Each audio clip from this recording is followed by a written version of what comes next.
Qu'est-ce qu'une ontologie? Qu'est-ce que ça veut dire tout d'abord? Et puis ensuite, à quoi cela va-t-il servir? C'est ce que nous allons aborder dans cette vidéo.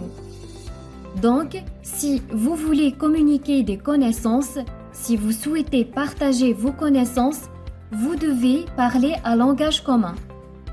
Mais que signifie parler un langage commun?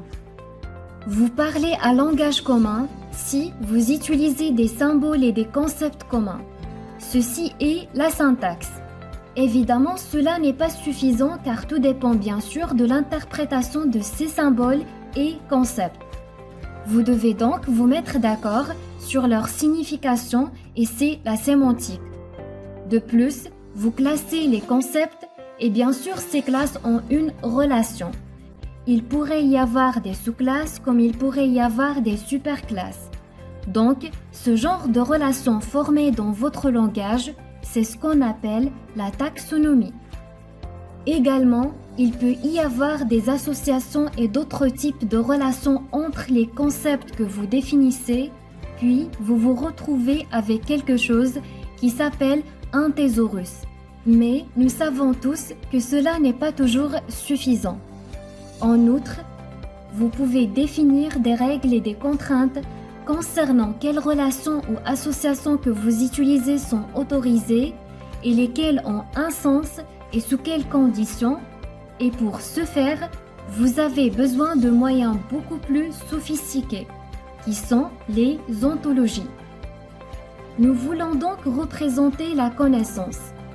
Et pour la représenter, surtout si nous voulons engager des machines dans le processus, ce dont nous avons besoin est une représentation formelle des connaissances. C'est-à-dire que ces connaissances doivent être compréhensibles et interprétées correctement par les machines. Et un moyen de le faire est l'ontologie.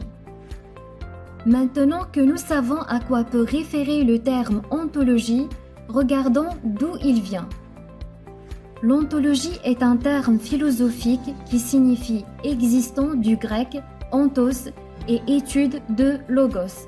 Autrement dit, l'ontologie correspond à l'étude des propriétés générales de ce qui existe, ce qui est équivalent à l'ensemble des connaissances que l'on a sur le monde.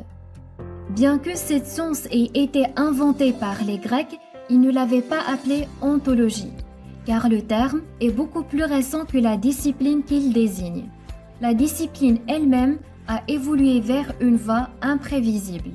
L'arrivée de l'ingénierie des connaissances a été l'occasion de l'apparition des ontologies dans le domaine de l'intelligence artificielle, et ceci pour répondre aux problèmes rencontrés lors de la représentation et la manipulation des connaissances dans les systèmes informatiques. Alors, qu'est-ce que l'ontologie en IA? Cette notion est définie comme une spécification formelle et explicite d'une conceptualisation partagée. D'abord, le terme conceptualisation fait référence à un modèle abstrait de certains phénomènes du monde.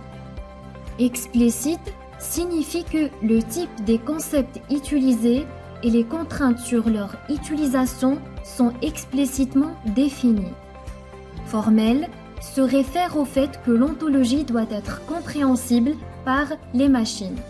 Et partagée reflète la notion de connaissance consensuelle décrite par l'ontologie, c'est-à-dire qu'elle n'est pas restreinte au point de vue de certains individus seulement.